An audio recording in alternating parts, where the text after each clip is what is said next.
गरीब भाई की चालाकी। किसी जमाने में कहीं दो भाई रहते थे, एक गरीब और दूसरा अमीर था।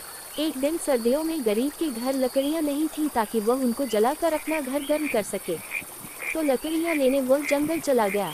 वहां पर उसने लकड़ियां काटी, मगर उसे लाद कर घर लाने के लिए उसके पास घोड़ा नहीं था। उसने सोचा मैं अभी अपने भाई के पास जाकर घोड़ा मांगता हूँ। वह अपने भाई के पास गया। उसका भाई उसे देखकर खुश न हुआ। वह बोला, चलो इस बार तो तुम घोड़ा ले जाओ, लेकिन बार बार इधर कुछ मांगने मत आया करो। गरीब भाई घोड़े को जंगल में ले गया और लकड़ियां उठाने लगा।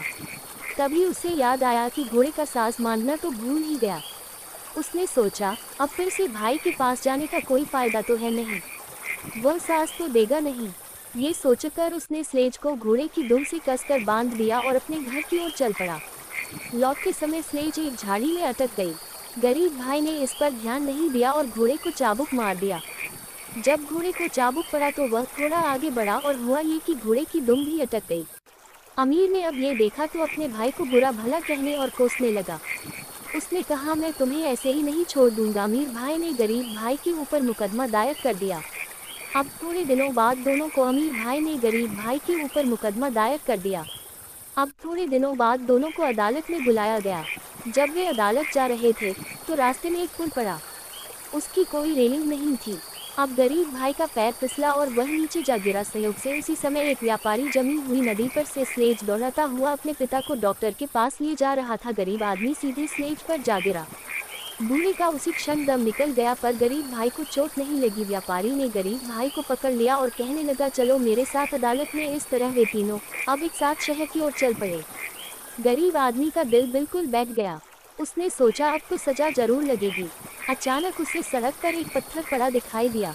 गरीब भाई ने उसे उठाकर एक कपड़े में लपेटा और अपने कोट में छुपा लिया। उसने सोचा, अगर जज ने बेइंसाफी की और मुझे मुजरिम ठहराया तो मैं उसे भी नहीं छोड़ूंगा। वे जज के सामने पहुंचे। अब गरीब भाई के सामने एक नहीं दो मुकदमे थे। जज ने कार्रवाई शुरू की और पूछताछ करने लगा।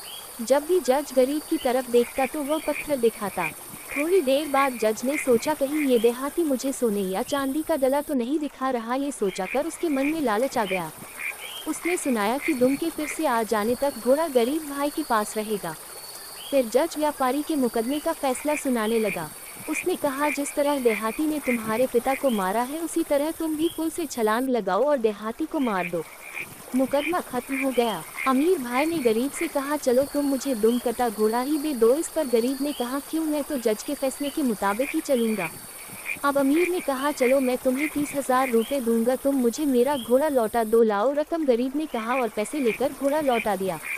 अब व्यापारी भी गरीब के पैर पड़ने लगा। मैं तुम्हारा कसूर माफ करता हूँ। मेरा बाप तो अब वापस आने वाला नहीं, अब तो तुम्हें मेरे साथ पुल पर चलना ही पड़ेगा। मैं तुम्हारी जुबान नहीं लगना चाहता।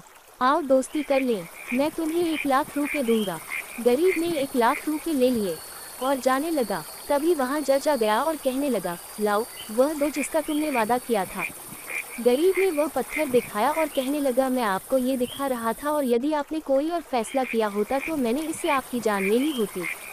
शुक्र है मैंने देहाती के हक में फैसला किया, वरना मैं जिंदा न होता। जज ने सोचा। गरीब आदमी खुशी खुशी नाचता गाता अपने घर की ओर चल दिया।